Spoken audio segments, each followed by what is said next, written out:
Sapa dulu. Baik, shalom teman-teman yang ada di Zoom, yang ada di YouTube, dan yang ada di TikTok. Selamat malam, selamat datang di acara Ibadah Empower Women Ministry. Dan sebelumnya, mari kita bersatu dalam doa, kita akan mendengarkan firman Tuhan. Bapa yang baik semua, karena anugerah-Mu, kami ada sebagaimana kami ada bukan karena kekuatan kami, tapi semata-mata karena kebaikan-Mu. Terima kasih. Kami mengucap syukur untuk kebaikan-Mu yang tiada tara, kasih karunia-Mu. Terima kasih Tuhan. Dan saat ini kami merendahkan hati kami membuka hati kami seperti tanah yang subur. Kami ingin mendengar firman-Mu, berfirmanlah Tuhan. Dan itu menjadi benih yang tumbuh, berbuah, berdampak. Karena itu Roh Kudus, hamba-Mu yang akan menyampaikan kebenaran firman-Mu. Sembunyikan hamba di balik kuasa salib-Mu. Hanya nama Tuhan yang ditinggikan. Penuhi hamba dengan karunia hikmat, karunia pengetahuan, pewahyuan yang daripadamu, dan biar hanya kebenaran firman-Mu yang disampaikan. Beri hamba kuasa, otoritas, wibawa ilahi, dan biarlah kebenaran firman-Mu ini menghidupkan, memulihkan, menyembuhkan, bahkan saat pemberitaan firman-Mu siapapun yang mendengar, baik via TikTok, YouTube, ataupun Zoom, yang sakit disembuhkan, yang berbeban berat mendapat kelegaan, yang membutuhkan jalan keluar, ada jalan keluar. Firman-Mu berkata, 2-3 orang berkumpul, kami bahkan ribuan saat ini Tuhan. Dan kami percaya Kau hadir, dan saat Kau hadir, kuasa-Mu luar biasa tidak dibatasi oleh media sosial. Kami berdoa, tutup bungkus semua media elektronik, internet, jaringan, dan siapapun yang mendengar firman-Mu ini, tidak ada firman yang kembali sia-sia, dikokohkan, dikuatkan, dan kami mau sehati, kami patahkan segala kuasa-kuasa yang coba menghalangi pemberitaan firman Tuhan. Kami patahkan kuasanya dengan kuasa darah Yesus. Roh Kudus, bicaralah pribadi, lepas pribadi. Kami siap mendengar firman-Mu di dalam nama Tuhan Yesus. Amin, amin, amin. Shalom, shalom saudara. Ya mungkin saudaraku, kita sering sekali ya, saya mau memberi judul ini, eh, Tuhan bukan mencari yang mampu, tetapi yang mau. Saudara, karena apa? Karena yang sedikit di tangan Tuhan itu bisa jadi mujizat yang besar. Saudara, saya dulu sering sekali berpikir dengan logika ya, saudara ya. Kadang kita juga memang manusia rata-rata begitu berpikirnya dengan logika ya, saudara. Tapi saat ini saya tidak tahu, bukan suatu kebetulan saya sering dipanggil di tempat yang dimana sedang membangun rumah Tuhan. Baik pembangunan secara fisik atau juga secara rohani maupun komunitas. Dan sebenarnya ya sangat lumrah mungkin di antara kita akan banyak yang berbisik dalam hati, apa yang bisa aku lakukan ya. Aku nggak punya uang banyak, pas-pasan, ya. Waktu juga pas-pasan karena harus cari kerja, ya. Kemampuan juga pas-pasan, gitu ya. Mungkin begitu, jadi bingung mau ngapain gitu ya, saudara ya. Tapi saat ini ada firman Tuhan yang akan memberi kita banyak pencerahan, yang akan memberi kita banyak pengetahuan, yang akan membawa kita untuk menengok bukan siapa yang punya banyak, tapi siapa yang mau memberi dengan iman, saudara. Karena baik gereja, baik pelayanan itu bukan dibangun dari kekayaan atau kehebatan atau kemampuan kita. Tapi percayalah, itu dibangun dari ketaatan. Bahkan dari ketaatan sederhana, dari hati yang mau. Sekalipun mungkin hanya orang-orang sederhana, tapi yang mau dipakai Tuhan. Saudara, saat ini saya sedang memberi semangat bagi kita yang mungkin saat ini sedang berjuang dalam pembangunan rumah Tuhan. Baik fisik ataupun ya secara rohani. Baik iman ataupun secara pribadi. Saudara, ada satu pertanyaan yang mungkin sering muncul di hati kita. Apa yang bisa aku lakukan? Ya, semua orang pasti nanya, aku mau ngapain ya? Aku bisanya apa ya? Uang nggak banyak, waktu juga terbatas, nggak sekuat orang lain. Saudara, hari ini kita belajar ada 5 teladan yang akan saya sampaikan di sini. Ini membuktikan bahwa Tuhan tidak sedang mencari orang yang paling mampu, tapi Dia mencari hati yang paling mau. Dia mencari orang yang berkata, Tuhan, ini yang ada padaku, pakailah. Saudara, firman Tuhan ini akan menyingkapkan bahwa yang kecil di tangan kita ternyata itu bisa jadi besar di tangan Tuhan. Karena itu, mari kita belajar dari 5 teladan dalam memberi. Ini yang bilang Alkitab, bukan saya, saudara ya. Dari orang yang sederhana bahkan terpinggirkan, tersisihkan, terabaikan, tidak dianggap, saudara. Tapi Tuhan jadikan teladan dalam memberi. Artinya, sekalipun memiliki sedikit, tapi mereka orang-orang yang luar biasa dijadikan teladan karena memberi dengan penuh kepercayaan dan penuh dengan kerelaan. Siapakah mereka, saudara? Janda Sarpat. Saudara, kalau bicara janda, Anda harus bedain janda sekarang dengan janda pada zaman dulu ya, saudara. Terutama janda di konteks zaman Yahudi pada zaman dulu. Di Perjanjian Lama dan di zaman Yesus. Jadi janda itu beda. Janda itu statusnya sangat rendah, saudara ya. Perempuan aja dulu kelas 2. Ya, apalagi kalau udah janda. Karena perempuan kan dibatasi, baik dalam pendidikan maupun pekerjaan. Jadi sangat rentan dengan yang namanya tidak dipenuhi kebutuhannya, saudara ya. Jadi janda Sarfat ini, dia punya teladan yang tetap memberi sekalipun dia kehabisan. Wow. Semua kalau kita memberi dari kelimpahan kita itu mudah, tapi memberi bahkan kita butuh itu yang susah, saudara. Saya sendiri sedang belajar untuk itu. Saya khotbah ini juga pertama buat saya, saudara ya. Jadi, saudara kita bisa membaca kisahnya, mungkin kita bisa membawa Alkitab kita dari 1 Raja-Raja 17 ayat 8 sampai 16. Janda ini hidup di masa kelaparan, saudara. Dia hanya punya segelintir tepung dan sedikit minyak. Tapi ini cukup. Dan ini hanya cukup untuk 1 kali makan sebelum dia mati bersama anaknya. Bayangkan, udah tinggal itu, setetes itu, saudara, segelintir itu, tepung doang, saudara. Tepung mau jadi apa gitu ya, saudara ya. Makan tepung itu ya, kalaupun digoreng-goreng jadi gorengan gitu ya, saudara ya. Tinggal itu, saudara. Datang pula lagi Nabi Elia minta, saudara. Tuhan itu nyuruh Nabi Elia mintanya ke janda miskin ini, saudara, di musim kelaparan. Ini di luar logika, saudara. Kalau janda kaya itu biasa, saudara. Tapi ini janda miskin. Bayangkan, mungkin Elia juga sungkan minta sama janda miskin. Masih mending dia pikir, wah kalau janda kaya mending ya, ini janda miskin, saudara ya. Jadi Anda bisa bayangkan bagaimana perasaan baik Elia dan janda Sarfat ini. Tapi disinilah mujizat itu terjadi. Baik bagi Elia, karena Elia taat. Elia bisa dibilang nabi besar. Saudara bayangkan pendeta besar saat ini minta makan sama janda miskin lagi gitu ya, saudara ya. Bayangin nih, saya juga sekarang pendeta, saudara ya. Saya kalau disuruh kamu ya Priscilla minta makan itu, ya, saya nggak mau sama duda juga, saudara. Nanti lain ceritanya gitu ya. Sama misalnya itu sama anak kecil yang miskin itu. Dek, dek, mintalah makan buat ibu pendeta. Lihat gaya saya ya gini. Pakai dong otakmu, Kak. Aku ini ngemis-ngemis di lampu merah. Kok minta makan sama aku? Rambutmu pirang aja udah berapa gitu mungkin ya. Itu cuma gambaran. Inilah Nabi Elia, Nabi Tuhan. Nabi terpandang. Tapi disuruh minta makan sama janda miskin. Bukan orang Israel. Kalau kita gali secara historikal, sosial, budaya, janda Sarpat ini nggak punya nama, nggak jelas karena dulu perempuan kelas 2.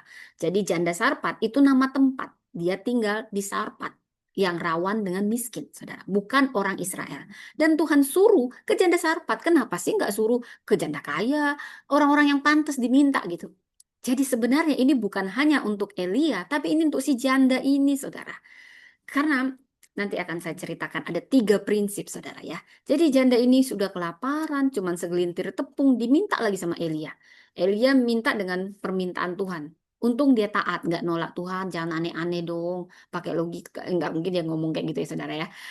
Masa sama Tuhan dibilang pakai logika dong. Ya. Aku memang di luar logika gitu, nanti dijawab sama Tuhan. Dan dia nggak punya sisa, tapi dengan iman, disinilah saudara, Anda mau lihat aslinya seseorang, lihat dia dalam keadaan sulit, dia akan terkuak sesungguhnya. Dan aslinya seseorang juga terkuak ketika dia memiliki kekuasaan dan juga di titik terendah. Jadi kaya nggak sombong, miskin nggak minder, gitu harusnya gitu. Itu lain lagi ceritanya. Tapi ini beda ya, karena dia sudah dalam masa kelaparan. Dengan iman dia memberi lebih dulu untuk pekerjaan Tuhan. Karena Elia ini kan terkenal, dia tahu ini nabinya Tuhan. Jadi sekalipun itu udah segelintir, tapi di situ ada iman, saudara. Aku percaya Tuhan pasti bisa tolong pakai Elia yang biasa membuat mujizat ini. Dan disitulah mujizatnya terjadi. Tepungnya nggak habis-habis, minyaknya nggak kering-kering. Padahal itu musim paceklik, dia malah berkelimpahan. Karena apa? Dia buka pintu mujizatnya dengan memberi dari kekurangannya. Sebenarnya Tuhan meminta dari dia karena Tuhan mau melibatkan dia dalam kuasa mujizatnya. Saudara, bayangkan ini ibu tunggal, miskin, nggak ada cadangan, janda, nggak ada jaminan masa depan. Tapi disitulah ujian itu. Taat memberi dalam kekurangannya saat Tuhan meminta lewat nabinya. Saudara, kadang kita suka mendumel diminta sedikit, saudara. Termasuk saya juga demikian, saudara. Dari sini, dari janda ini, saya nangis, saudara. Saya banyak nangis. Ada lagi. Jadi ada 5, saudara, yang dijadikan Tuhan teladan. Saudara, anehnya kenapa bukan orang terpandang? Ternyata orang-orang biasa. Ada janda nabi. Ini yang menuang dari kekosongan. Kita bisa baca dari 2 Raja-Raja 4 ayat 1 sampai 7, saudara. Jadi suaminya sudah lama meninggal. Dia meninggalkan utang. Dan si janda ini berada dalam ancaman anak-anaknya akan dijadikan budak oleh si penagih utang. Saudara, dalam keterdesakan itu, jadi yang tadi Elia, ini Elisa. Jadi ada 2 janda. Dulu saya ini saudara, karena 1 raja-raja dan 2 raja-raja. Dan sama-sama diberi janda. Baik Elia, lalu pewarisnya Elisa, sama-sama diberi makan oleh janda, saudara. Ini luar biasa Tuhan. Kenapa? Padahal janda. Janda itu dulu sampai ayatnya itu banyak untuk perlindungan bagi janda. Perlindungan bagi janda. Ya, anak yatim dan para janda. Karena itu sangat rentan pada konteks budaya itu. Kita bicara pada konteks budaya itu. Ya, saudara, beda dengan sekarang. Jadi 2 Raja-Raja 4 ayat 1-7.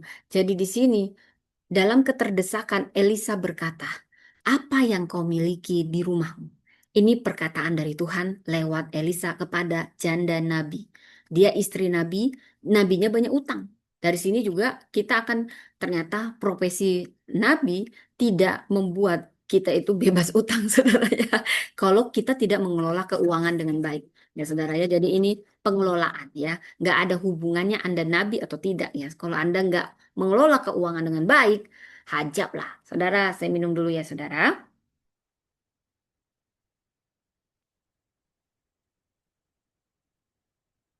Ya, janda ini dalam ancaman tadi. Dia menjawab, hanya sedikit minyak. Perhatikan jawabannya, jujur, saudara. Kadang ya, saudara, saya tuh punya teman. Termasuk saya juga pernah kok jadi pelaku. Kita merenung. Waktu kita ditanya, waktu keadaan sulit. Pernah nggak kita bohong? Saya pernah, saudara. Aku cuman punya ini. Pernah ditanya mamaku, aku nggak jujur karena aku ngamankan diri. Tapi si janda ini, saudara, dia jujur dalam kesulitannya. Kadang kita bilang punya, kita bilang nggak punya. Nah, kalau dia bilang dia punya, jangan bohong, saudara, ya, jangan bohong. Mau kecil, karena itu juga penghalang mujizat Anda. Anda tidak akan pernah tahu kapan mujizat itu datang. Tapi itu pasti datang pada orang-orang yang tulus, orang-orang yang murah hati, orang-orang yang taat, orang-orang yang rendah hati. Dan orang-orang yang tulus, yang taat, yang rendah hati pasti nggak bohong, saudara, ya. Itu aja. Ya, kalau kita pernah bohong itu karena kita lagi proses. Saya yakin kita akan diproses, saudara ya. Saya pun diproses. Akhirnya saya minta hikmat kalau memang saya nggak mau beri, tapi nggak mau bohong gitu, saudara ya. Saya nggak mau bilang saya nggak punya uang karena saya pelit gitu ya, pernah pelit. Betul nggak punya uang. Ada uang, saya bilang nggak ada uang, saudara. Akhirnya hilang tak kemana, saudara. Ya, itu hati-hati ada perkataan kuasa perkataan. Bilang memang ada. Minta hikmat dari Roh Kudus. Tapi saya butuh untuk ini. Ada prioritas. Ada yang nggak usah, kadang nggak usah semua dibeberin juga. Terbuka, tapi bukan berarti telanjang. Ada yang bilang begitu ketua sinode saya, saudara ya. Saya ternyata sangat terbuka banget gitu ya. Ini. Terus dia bilang, iya kamu tuh terbuka banget tapi nggak perlu telanjang. Saya pikir, nggak telanjang kok sayang. Maksudnya bukan gitu. Ada hikmat yang perlu ya saudara ya. Jadi Dia jujur, saudara. Hanya sedikit minyak, katanya gitu. Tapi tahukah Anda, dari ketulusannya, kejujurannya, dia sedang diketuk untuk mengalami mujizat yang berlimpah. Siapa dia ini? Dia, kalau sekarang bisa kita bilang kalau istri Nabi itu seperti istri pendeta, tapi kehilangan suami, dia kehilangan sumber penghidupan. Dia hidup dalam tekanan. Tapi yang sangat istimewa dari janda Nabi ini, dia tetap bersedia taat. Dia nggak mendumel. Dia menuang minyak sedikit demi sedikit dan Tuhan melihat melipat gandakannya. Dia taat, saudara. Dia taat. Apa yang kau punya? Kenapa Tuhan nggak langsung buat aja minyaknya jim salabin abrakadabra jadi dalam nama Yesus jadi minyaknya? Kenapa nggak bisa kayak gitu? Kan bisa aja kan Tuhan Maha Kuasa kan dia berdaulat atas segala sesuatu. Kenapa dia mulai dengan pertanyaan apa yang ada padamu? Ini kuncinya saudara. Saya perhatikan baik pada Musa ketika dia mau memulai memimpin Israel. Tuhan bertanya apa yang ada padamu? Tongkat. Tongkat yang sederhana. Akhirnya tongkat itu dipakai untuk menuntun bangsa Israel keluar dari bangsa Mesir. Apa yang ada padamu? Tuhan bisa tanpa nanya itu. Dia bisa langsung, lu butuh makan. Teng, teng, teng, teng, makanan datang. Bisa. Tapi dia sedang melibatkan kita. Bukan dia nggak bisa. Bukan dia keterlaluan minta dari yang susah. Bukan. Tapi dengan melibatkan kita dengan memproses hati kita. Kamu percaya nggak sama saya? Kamu bergantung nggak pada saya? Kamu mau nggak melepas itu untuk saya dan percaya penuh pada saya? Itulah untung istri Nabi ini dia tetap bersedia taat walau di luar logika. Dia itu udah pahit. Suamiku kau ninggalin aku nggak apa-apa. Tapi kenapa kau tinggalin aku dengan utang dasar kau suami brengsek. Percuma lu jadi nabi. Bisa juga gitu kan. Kalau istrinya belum bertobat ya kan. Ada juga begitu sama istri pendeta gitu ya saudara. Ece-ecenya gitu ya saudara. Tapi waktu dia dibilang dia taat. Mungkin dia punya banyak pengalaman iman bersama suaminya. Dan dia tahu. Suamiku walaupun banyak utang kan dia juga pernah nabur yang baik. Itu iman timbul dari pendengaran dan memang dia orang yang tulus. Dan dia taat saja walau di luar logika dan terjadilah mujizat itu. Minyak yang sedikit dia tuang. Loh, nggak habis-habis. Memang tetap sedikit yang kayak awal, tapi nggak habis-habis.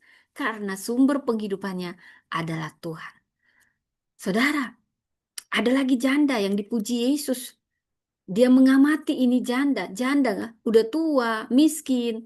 Ini betul-betul di luar pengamatan, tidak pernah akan disorot, saudara. Kalau dulu di zaman Yesus yang disorot itu yang kaya raya, ya saudara, ahli Taurat, orang Farisi, yang hebat-hebat, saudara. Tapi Yesus sengaja, dia Tuhan yang luar biasa. Dia sengaja, bila kita membaca kisahnya dari Markus 12 ayat 41 sampai 44. Yesus sedang mengamati orang-orang yang mempersembahkan uang di bait Allah. Banyak orang kaya memberi jumlah besar. Tapi datanglah seorang janda miskin hanya dengan 2 peser di tangannya. Yesus berkata, sesungguhnya janda miskin ini memberi lebih dari semua yang lain. Sebab ia memberi dari kekurangannya. Saudara, siapakah janda miskin ini? Dia bukan siapa-siapa, nobody. Dia nggak punya reputasi, dia nggak punya harta, namanya juga janda miskin. Dia nggak punya status, namanya juga janda. Dia hanya punya hati yang sangat mengasihi Tuhan. 2 peser, nggak seberapa, cuman satu duit. Itu kayak cuman 50 rupiah gitu loh saudara. Tapi dibilang dan dipuji Tuhan.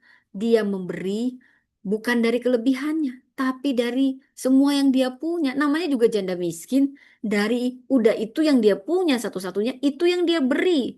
Karena itu lahir dari imannya. Dia percaya meski hanya 2 peser, Tuhan melihat dan sungguh Tuhan menghargai. Saudara, Tuhan menghargai. Jangan kita datang dengan tangan kosong. Tapi juga saya tidak bilang pemberian yang dipaksa, saudara. Harus dengan hati yang rela. Hati yang bersuka cita, hati yang rindu. Tuhan tidak lihat jumlah, Dia lihat hati kita. Hati yang tulus seperti merpati, hanya Kau yang memiliki. Kasih yang tulus sesejuk pagi, Ada padamu kekasih. Wow, luar biasa ya saudara. Dan saudara, Tuhan melihat dan menghargainya. Dan kita belajar lagi teladan yang keempat. Anak dengan 5 roti dan 2 ikan. Tapi dia memberi tanpa perhitungan. Mari kita baca kisahnya dari Yohanes 6 ayat 1 sampai 13. Saat itu bayangkan saudara, orang-orang berkumpul dan sudah siang dari pagi mereka berkumpul pasti lapar. Saya yakin yang bawa bekal bukan hanya ini anak, tapi hanya anak ini yang ngaku, saudara ya, karena dia punya hati yang percaya sama Yesus. Murid-murid bingung karena Yesus bilang nggak boleh disuruh pulang, diberi makan. Lalu muncullah seorang anak. Karena ditanya, apa yang ada padamu? Yesus nanya, apa yang ada padamu? Yesus sedang menguji iman mereka. Apa yang ada padamu? Yesus nggak langsung buat, bisa dia buat dalam aku katakan makanan jadi. Karena dia Yesus Tuhan, 100% manusia, 100% Allah pada saat dia berinkarnasi jadi manusia di dunia ini. Tapi dia sedang menahan supaya rencana-rencana terwujud dulu, saudara. Saya yakin, saudara, Rema yang saya dapat, yang bawa bekal itu bukan hanya ini anak. Dari 5.000 belum termasuk laki-laki dan perempuan. Saya yakin paling tidak ada 3-2 orang yang lain juga punya bekal. Tapi kenapa cuman anak kecil ini yang ngaku dia bawa bekal? Pertama, karena dia tidak pakai logika. Karena dia punya hati yang tulus. Karena dia tidak melihat yang dia punya, tapi dia melihat siapa yang akan dia beri, apa yang dia punya. Itulah hati dan iman seorang anak kecil. Dan kadang Tuhan ingin kita punya iman seperti anak kecil. Kadang logika-logika kita ini sudah membatasi kita untuk mengakui besarnya kuasa Tuhan. Saudara, saya yakin apalagi mama-mama, karena saya mama-mama yang suka bawa bekal. Apalagi kalau itu lagi dari pagi sampai siang. Pasti saya yakin bukan hanya ini anak yang bawa bekal. Kalau anak-anak aja tahu bawa bekal, apalagi mama-mama. Mama-mama identik dengan penghematan dan persiapan, saudara ya. Walaupun ada mama-mama yang gak kayak mama-mama. Tapi itu bagus kok, saudara. Itu bagus. Cuman kalau ditanya apa yang ada padamu, jangan bohong. Kadang kita bohong untuk ngamanin diri kita. Yang akhirnya si anak inilah yang dapat jadi mengalami kuasa Tuhan, dia akan selalu dikenang karena dia memberi bukan melihat jumlahnya, tapi dia punya hati, aku punya ini. Tuhan tanya, apa yang kau punya? Aku punya ini, Tuhan. Dia nggak bohong. Dia lebih percaya pada Tuhan daripada melihat dengan ini kan mustahil. Dia nggak ada untung, dia bilang nggak mustahil, saudara. Kalau nggak juga mungkin mujizat nggak terjadi. Tapi untung hati anak kecil. Mungkin mama-mama udah duluan memblok pikirannya. Ah, nggak usah ngomong lah. Ah, nggak usah ngomong lah. Ah, bagus gue bisa makan nanti. Nggak mungkin lah, nggak mungkin lah. Dia udah ngeblok mama-mama yang lain yang bawa makan udah ngeblok pikirannya. Tapi anak kecil ini polos. Wah, aku kan pernah dengar ini Yesus buat mujizat yang buta disembuhkan. Yang ini pasti dia juga bisa mengubah makanan ini. Karena iman anak seorang kecil ini. Aku yakin, saya yakin dia juga sudah duluan beriman, saudara. Sehingga dia memberikan 5 roti dengan kepolosannya dan 2 ikan kecil. Tahukah Anda, saat saya menggali ini, 5 roti jelai itu pun termasuk makanan yang sangat-sangat sederhana pada saat itu. Dan juga 2 ikan kecil, itu sangat sederhana. Artinya apa?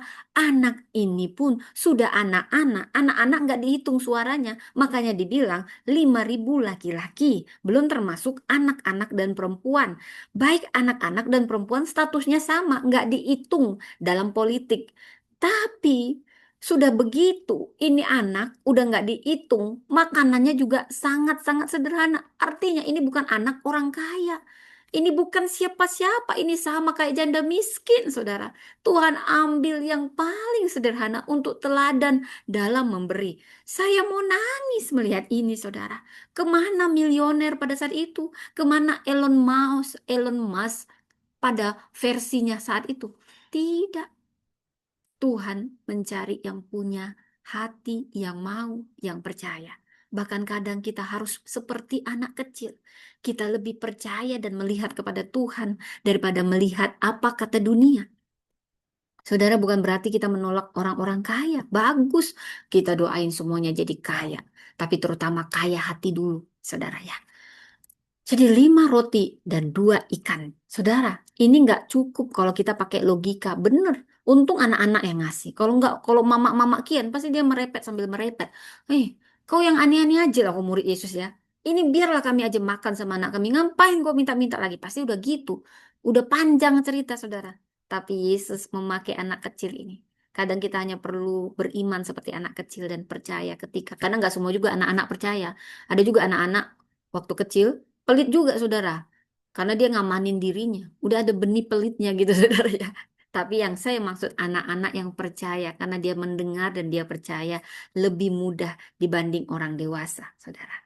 Dan saya melihat ada ribuan orang kenyang justru dengan roti si anak kecil ini. Kenapa? Nggak langsung bin, salah bin. Jadi 5.000 bahkan 10.000 roti bisa. Sisa bukan hanya 12, bisa saudara. Ada makna-makna teologis. Sebenarnya Tuhan yang ingin, dia rindu sekali melibatkan kita. Makanya dia tanya, apa yang ada padamu? Kalau dia nggak mau melibatkan kita, nggak usah. Kita dianggap aja robot. Bin salah bin butuh ini. Teng teng teng jadi, teng teng teng jadi. Tapi kita apa perannya? Itu justru yang rindu itu Tuhan membawa kita dalam keterlibatan melihat kuasa dan mujizat Tuhan dengan apa yang kita punya, walaupun sebenarnya itu sangat sederhana, tapi itu semua bisa besar di tangan Tuhan. Kita perlu punya iman seperti anak kecil ini. Walau namanya nggak disebut, nggak ada panggungnya, nggak ada suaranya, dia hanya punya kerelaan menyerahkan bekalnya. Saya yakin yang bawa bekal bukan cuma dia, tapi hanya dia yang jujur dan tulus dan mau memberi. Sehingga dia jadikan Tuhan saluran berkat. Dia tidak berkata, tapi ini untukku, aku juga lapar. Ini sederhana banget tuh, cuman 5 roti 2 ikan. Nggak mungkin lah Yesus, buatlah mujizat. Tapi dia tidak berkata itu. Ketika Yesus bertanya, apa yang ada padamu? Ini ujian. Ini yang aku punya. Silakan Tuhan pakai. Dan yang kelima, jemaat Makedonia. Dia memberi di tengah penderitaan. Bila kita membaca dari 2 Korintus 8 ayat 1-5, Paulus menyaksikan sendiri bagaimana jemaat di Makedonia memberi dengan sukacita, bahkan melampaui kemampuan mereka. Padahal mereka sedang dalam pencobaan berat dan kemiskinan yang sangat ekstrim. Saudara, dulu orang Kristen itu dikejar-kejar. Orang Kristen nggak bebas, dia beribadah, dibakar. Makanya Nero dulu memfitnah orang Kristen yang membakar kota Roma. Orang Kristen dipersulit dalam segala sesuatu. Ini sudah dipersulit, miskin pula lagi, saudara. Ya, orang miskin tapi mau nolongin yang miskin, saudara. Jemaat Makedonia, mereka memberi dengan sukacita, bahkan melampaui kemampuan mereka. Padahal mereka sedang dalam pencobaan berat dan dalam kemiskinan yang sangat ekstrim. Saudara, kalau saya gali-gali pada saat itu ayatnya ini, wah, saya nangis, saudara. Mereka nggak nunggu, udahlah ya, tunggulah dulu aku naik gaji, tunggulah dulu keadaan. Ini lagi musim kelaparan, tapi mereka menolong yang kelaparan. Mereka sendiri juga lapar. Tapi mereka lihat ada yang lebih lapar jemaat, mereka sehati. Paulus juga mikir dengan logika Allah paling juga dibantu. Misal 500.000, udah hebat itu 500.000 bisa dari jemaat begini. Tapi ternyata yang terkumpul 5 juta, saudara. Sampai si Paulus begini, orang kaya aja nggak segininya. Entah dari mana gitu uangnya. Saudara, mereka padahal juga butuh dalam pencobaan berat, dalam kemiskinan ekstrim. Harusnya wajar ya kalaupun nggak memberi. Justru mereka yang harusnya diberi. Tapi mereka nggak nunggu situasi membaik. Mereka punya belas kasihan melihat saudara-saudara Kristen yang kelaparan di Yerusalem. Yang lebih lapar dari mereka. Mereka sehati mengumpulkan semuanya andil dan jujur saudara. Sehingga terkumpullah 5 juta. Inilah contoh, bukan 5 juta itu cuma contoh ya saudara ya, yang diduga si Paulus. Paling kalau jemaat Makedonia yang miskin ini, paling bisanya 500.000 dah hebat. Tapi yang dia lihat, hah, dikasih 5 juta, orang ini miskin loh, mereka butuh, ngasihnya kok sebegitunya. Wow, mereka menjadi contoh kemurahan hati yang sangat besar. Karena mereka memiliki kelimpahan dalam kasih karunia. Mereka berbagi dalam kekurangan mereka. Saudara, dari 5 kisah ini, saya melihat satu pola ilahi. Saya ulang, dari 5 kisah, janda Sarfat, janda nabi, janda miskin, anak kecil yang murah hati, dan juga jemaat Makedonia miskin yang murah hati. Mereka punya kesamaan dari pola ilahi. Dari sini kita melihat Tuhan kita yang maha besar itu tidak pernah melihat jumlah di tangan kita, tapi dia melihat kerelaan dalam hati kita. Saudara, saat ini saya juga jadi ketua pembangunan di gereja saya, saudara. Yang saya mau memulai mendasarinya. Bahwa gereja tidak dibangun dari orang-orang yang super kaya. Saya senang kalau dalam gereja ada yang kaya. Ya, mau apapun status sosialnya, kita memperlakukan tiap orang sama. Bagus, kita juga nggak anti orang kaya. Wah, kita senang jemaat kita kaya. Tapi yang mau saya katakan bukan karena jemaat kita kaya, super hebat, baru gereja bisa terbangun. Gereja dibangun bahkan oleh orang biasa yang tidak pun diperhitungkan dunia ini bisa Tuhan pakai bila mau memberi dengan iman, dengan kasih. Saudara, dalam tangan Tuhan yang biasa dapat menjadi luar biasa, percayalah. Yang sedikit itu bisa limpah dan yang lemah itu bisa jadi kuat. Yang tersembunyi itu yang akan jadi terang, saudara. Jadi, dari sini kita belajar hari ini. Mungkin gue merasa, aku ini cuman berapa gaji PNS, sering begitu saudara. Stop ngomong kayak gitu saudara. Iya aku pandai saudara itu susah, aku nggak bisa memberi. Pantesan kamu susah terus. Karena kata-katamu memberi itu bukan soal banyaknya. Tapi jangan sampai kau tidak pernah memberi apapun. Terutama yang kau beri itu. Bukan soal banyak, itu bicara soal hati. Tuhan tidak menuntut banyak. Tuhan hanya merindukan satu hal. Maukah engkau menyerahkan yang ada di tanganmu? Saudara, Tuhan gak bicara, kamu ya, kasih 10 juta baru sah kamu. Gak pernah, saudara. Tuhan juga gak perlu nanya, ya. Kalau kamu susah, Tuhan udah tahu kamu tuh susah, ya. Tapi kenapa dia bertanya apa yang ada padamu? Itu sedang ujian. Apa kau terikat dengan yang ada itu atau kau mau melepaskannya kepada Tuhan?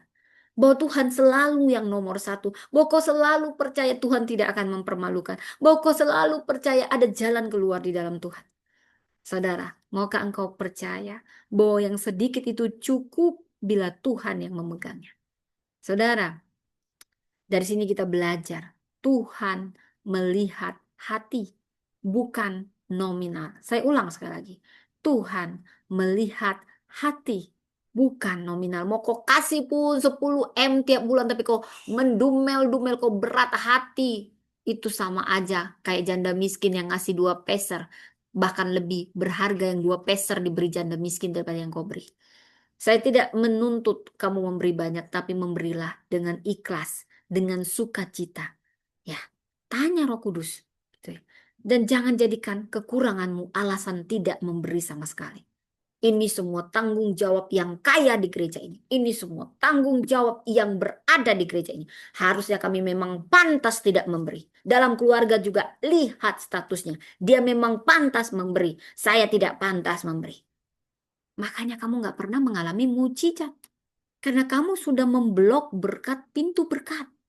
Saudara, Tuhan tidak lihat nominal, dia lihat hati. Biar kita baca dari Markus 12 ayat 41 sampai 44. Yesus memperhatikan banyak orang yang memberi. Semua waktu memberi, apalagi kalau saya dulu, maaf ya saudara, saya dulu di HKBP ada memberi ke depan gitu saudara. Ada saatnya mungkin juga tujuannya untuk tata krama, untuk saling kenalan gitu ya saudara ya. Kita juga bisa bersilaturahmi.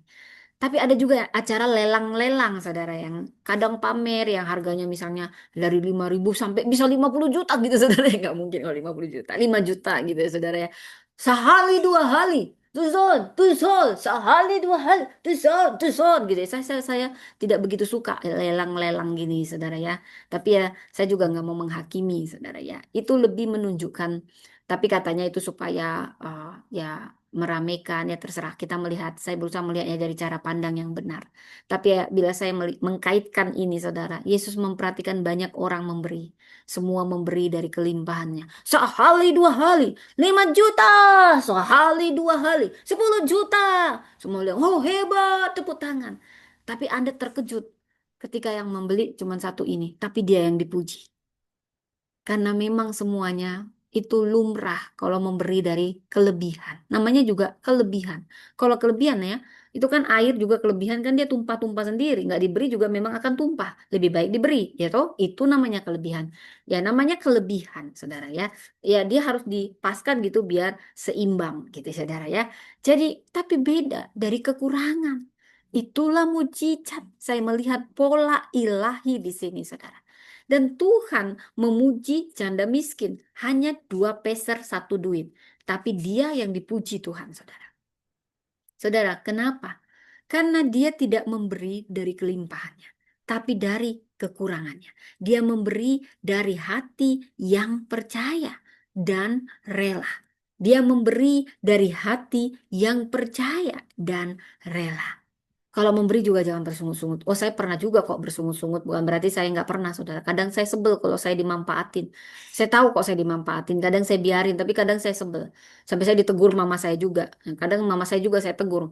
Makanya kalau udah begitu jangan saya dibiarin, ditumbal-tumbalin gitu ya. Kadang saya marah. Tapi saya berdoa, saya itu saya mohon ampun Tuhan. Tapi Tuhan juga mengajarkan kita bukan jadi tumbal, saudara ya. Kadang kita juga harus berani menyuarakan kebenaran, saudara ya. Memang kebenaran tidak selalu enak didengar. Saya pernah menegur suami saya yang memberi tidak pada tempatnya. Bukan memberi pada janda, bukan memberi pada anak yatim.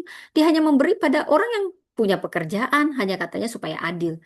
Dan saudara, akhirnya keluarga ini nggak tahu yang membedakan mana kemurahan hati, mana kewajiban. Sepertinya seakan-akan itu jadi kewajiban kami semuanya, saudara.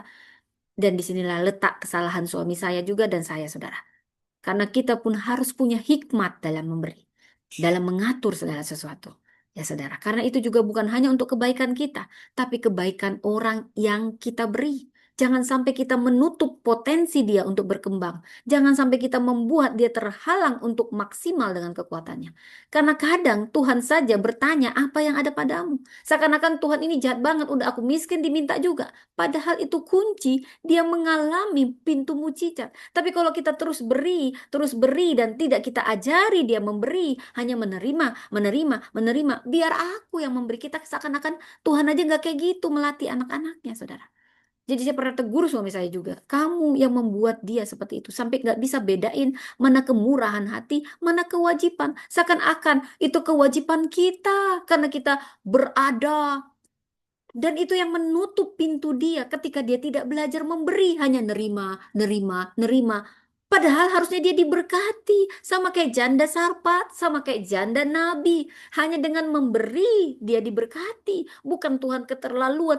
Tuhan, aku ini udah janda miskin lagi masih diminta yang terakhir. Iya, karena hanya dengan memberi kau diberkati. Itu salah satu kunci membuka pintu mujizat, saudara. Jadi saya tegur suami saya juga, saudara. Jangan sampai kamu menutup pintu mujizat orang karena kamu nggak pernah beri dia kesempatan untuk dewasa rohani memberi. Ini saudara harus butuh hikmat dalam pengelolaan keuangan, saudara. Supaya orang nggak bisa membuat kita juga kepahitan, saudara. Karena nggak tahu mana kewajiban, mana kemurahan hati. Kan kamu kaya, udah wajar kamu memberi semua kamu, tanggung jawab kamu karena kamu kaya, kaya, kaya, kaya. Padahal dia juga harus memberi bukan untuk siapa, untuk dia sendiri. Saudara.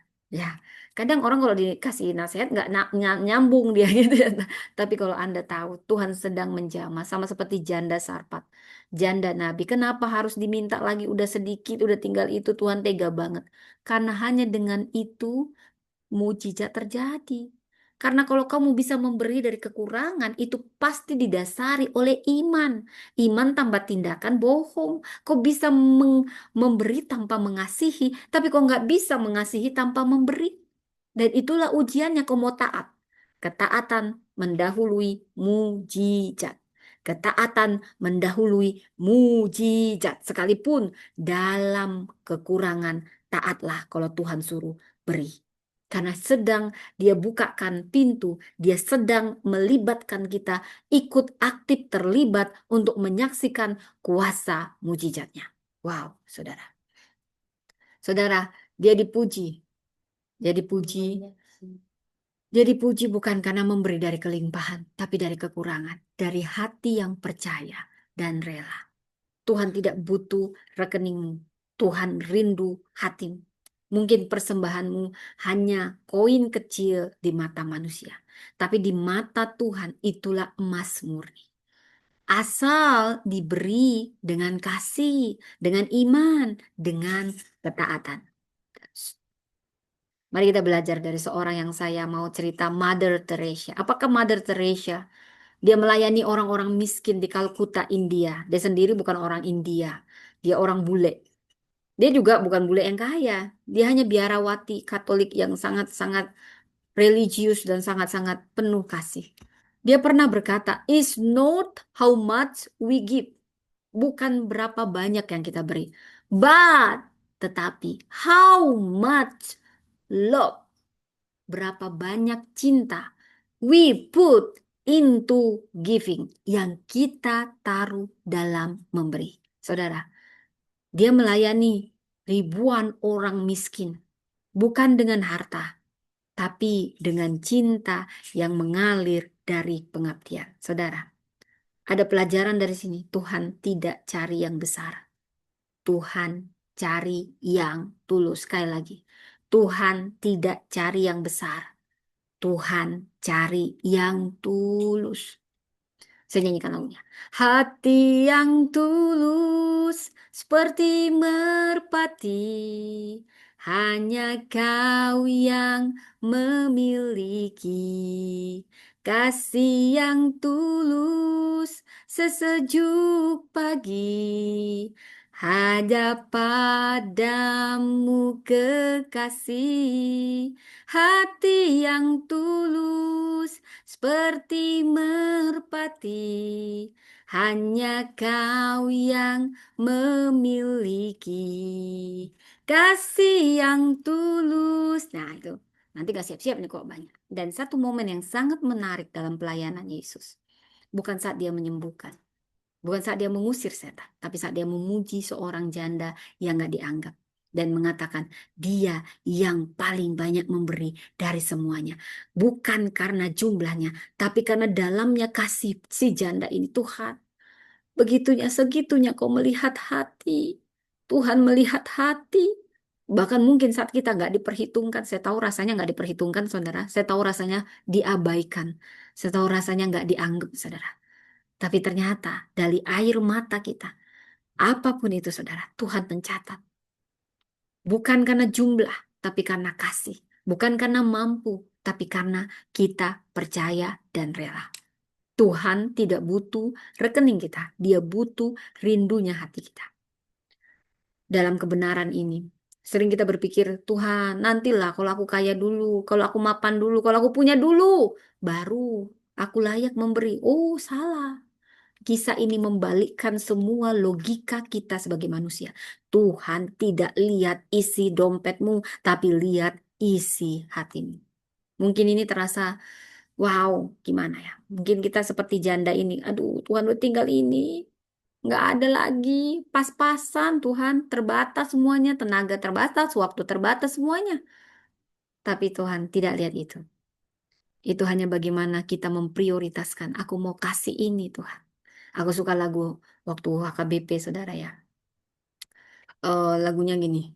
Em, Dison adong uboan tuan parbueni ngoluku naso tadok nian sadiyama argana Tuhan molo saini rajuman sude dengan basam jaloma Tuhan sailas maroham. Nah, apapun itu, saudara. Semua itu seperti emas murni kalau pemberian kita itu didasari kasih, iman, ketaatan. Tuhan tidak lihat berapa, tapi bagaimana dan mengapa kita memberi. Apakah dari kelimpahan mungkin tidak terasa, atau dari iman yang memilih percaya, walau ya ini udah nggak cukup, saudara. Mari kita belajar dari Mother Teresa. Dia memberikan dirinya sepenuhnya bagi orang-orang miskin. Terlupakan di Kolkata. It's not how much we give, but how much love we put into giving. Mari kita teladani Mother Teresa. Jadi bukan soal angka, tapi kedalaman kasih. Bukan sensasi besar, tapi ketulusan yang kecil tapi nyata. Tuhan tidak cari yang besar, Tuhan cari yang tulus. Karena di mata dunia, 2 peser tidak berarti. Tapi di mata Tuhan, 2 peser persembahan janda ini, dari hati yang percaya penuh, itu mengguncang surga, saudara. Jadi, jangan tahan persembahan kita hanya karena kecil. Tuhan, kecil. Jangan pernah datang. Bukan dengan tangan hampa. Oh, itu bukan bukan dengan Mas Pera ya, saudara. Yang kayak gini lagunya. Ku tak datang, eh, ku bawa persembahan. Bukan dengan tangan hampa. Intinya jangan datang dengan tangan hampa. Semua itu didasari dengan iman percaya. Yang kecil akan menjadi hal yang besar, yang bahkan tidak bisa kita bayangkan.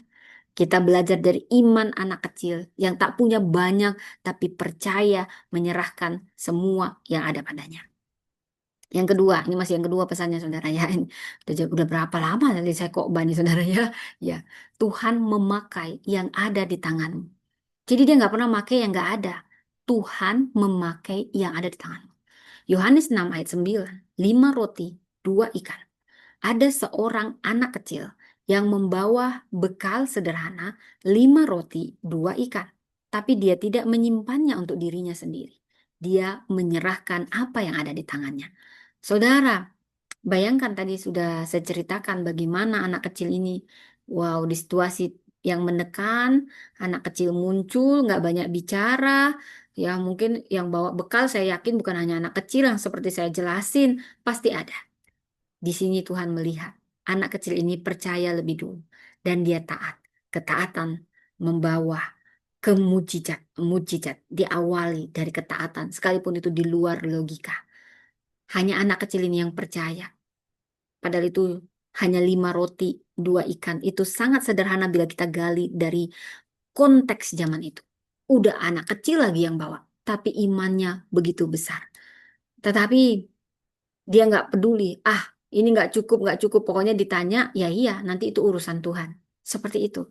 Sesederhana itu. Tapi kadang Tuhan meminta kita seperti anak kecil ini. Jangan simpan bekalmu. Jujur dengan apa yang ada, tapi penuh hikmat. Ini tidak berkata ini milikku. Ini tidak berkata tunggu nanti kalau lebih. Tapi dia menyerahkan apa yang ada di tangannya. Dan Yesus mengambilnya. Dia mengucap syukur, membagi-bagikan, dan semua orang makan sampai kenyang. Bahkan ada sisa dari 5 roti jadi untuk 5.000 lebih, bahkan sisa lagi 12 bakul. Itu artinya bukan seberapa, tapi maukah kamu menyerahkan yang ada padamu? Tuhan tidak pernah minta yang gak ada, saudara. Jadi nggak usah diada-adakan. Saya nggak suka orang, aku mau ngasih ini sama adikku, pinjamlah uangmu. Nah itu diada-adakan itu. Itu sosokan. Saya nggak yakin juga dia memberi. Masa dia mau memberi sama orang, minjem sama orang gitu ya, saudara. Kita pun kalau memberi, nggak usah kita, itu berarti dia mau pamer ya. Kalau Anda nggak bisa beri yang seperti itu, nggak usah kan dia juga nggak minta. Aku tadi kakakku nikah, jadi aku kasih dia gelang emas. Tolonglah pinjam uangmu 1 juta. Ini memang nggak tahu banget, nggak tahu malu banget yang kayak gini, saudara. Ya ngapain kamu kasih emas kalau kamu sendiri nggak mampu? Yang ada padamu, jangan yang nggak ada diada-adakan gitu ya, saudara. Ini kebenaran yang sangat dalam. Tuhan tidak pernah minta kita memberi yang belum kita miliki. Dia hanya bertanya, apa yang ada di tanganmu hari ini? Maukah engkau menyerahkannya kepadaku? Saudara, hari ini mungkin kita tidak punya banyak. Mungkin yang kita miliki hanya sedikit waktu di sela kesibukan. Mungkin ide kita juga kita pikir sangat sederhana.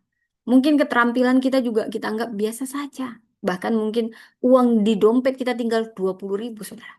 Tapi saya menantang Anda, Tuhan nggak butuh yang jumlah besar. Dia hanya butuh, cukupkah cukup besarkah kepercayaan kita pada Tuhan? Kadang kita perlu taat dulu, beri dulu, maka semua akan dibuat Tuhan cukup. Itu janjinya. Taat dulu, mujizat terjadi. Yang kecil dipersembahkan dengan iman bisa diubah Tuhan menjadi berkat yang berlipat-lipat. Roti, 2 ikan sangat kecil, tapi di tangan Yesus tidak berhenti dibagi-bagikan. Mungkin kau berkata, aku belum siap, aku belum mapan, aku hanya punya sedikit, tapi Tuhan menjawab, aku tidak butuh yang besar, aku butuh yang rela. Serahkan yang ada dan lihat aku melipat gandakannya. Saudara, saya bicara ini bukan saya juga minta uang ya saudara. Nanti ada juga perpuluhan, perpuluhan. Padahal saya nggak ada pernah singgung itu. Saya hanya sedang memberi teladan, memberi, saudara.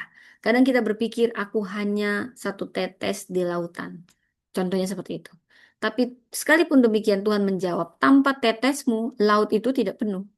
Artinya andil kita semua dihargai Tuhan. Bukan besar nilainya, tapi besar penyerahannya. Bukan hebat jumlahnya, tapi hebat kepercayaannya. Saudara, hari ini kita renungkan apa yang ada di tangan kita. Apakah kita siap mempersembahkannya? Karena dalam tangan Yesus yang kecil tidak pernah sia-sia. Yang sederhana bisa memberi makan ribuan.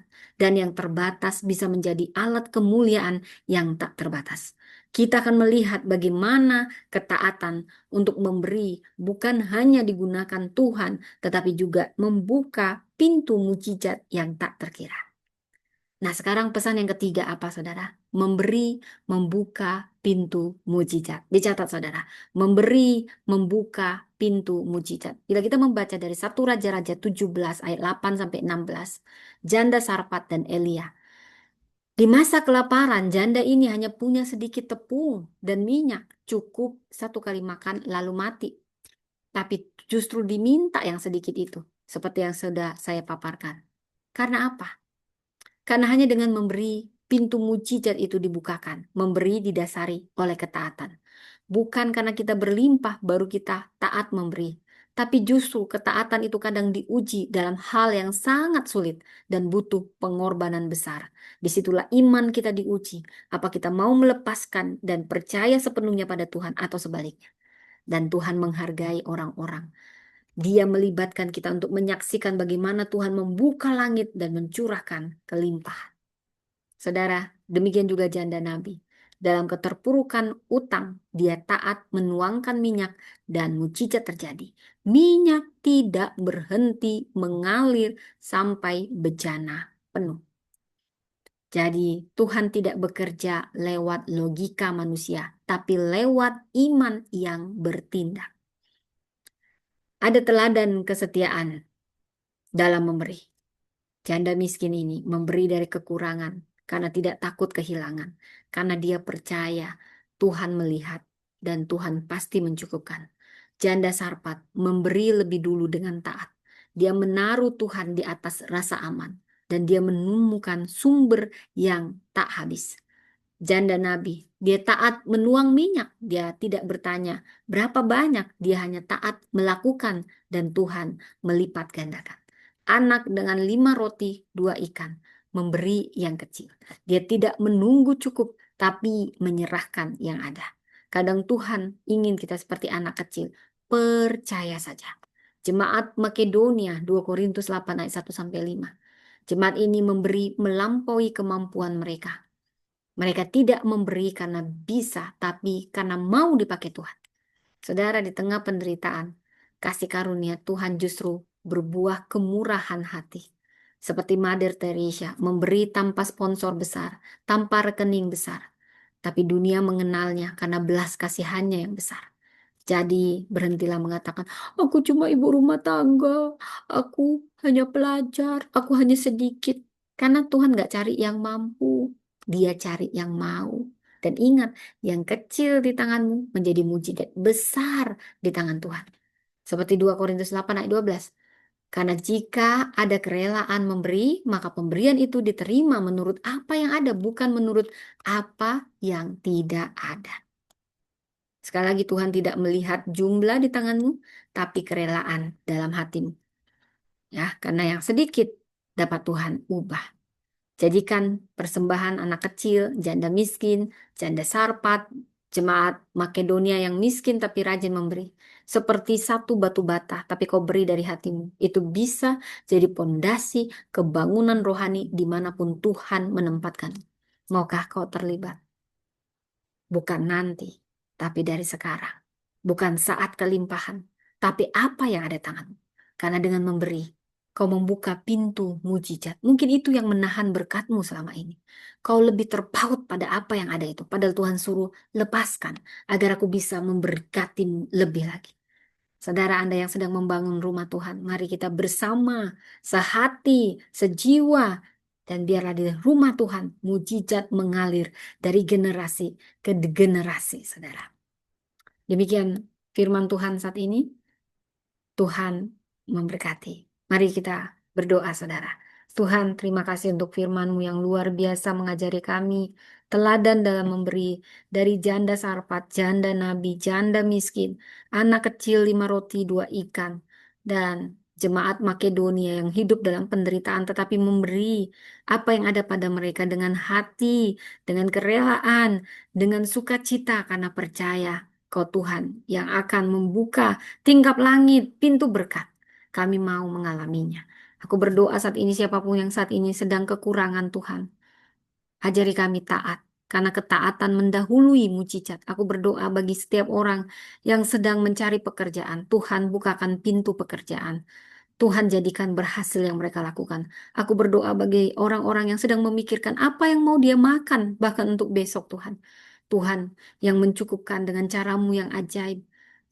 Apapun yang tuh Roh Kudus bisikan, lakukan dengan taat. Karena ketaatan mendahului mujizat. Aku berdoa buat orang-orang yang sedang kesulitan saat ini di dalam nama Tuhan Yesus terbuka tingkap-tingkap langit, tercurah berkat Tuhan, melimpah di dalam nama Tuhan Yesus. Haleluya, haleluya. Amin. Demikian firman Tuhan, saudara. Saya sapa dulu yang ada di YouTube. Tuhan memberkati. Anda juga bisa melihat rekaman ini di Priscilla Das Channel. Baik, saudara yang di YouTube, sampai jumpa lagi di ibadah selanjutnya. Tuhan memberkati. Bye.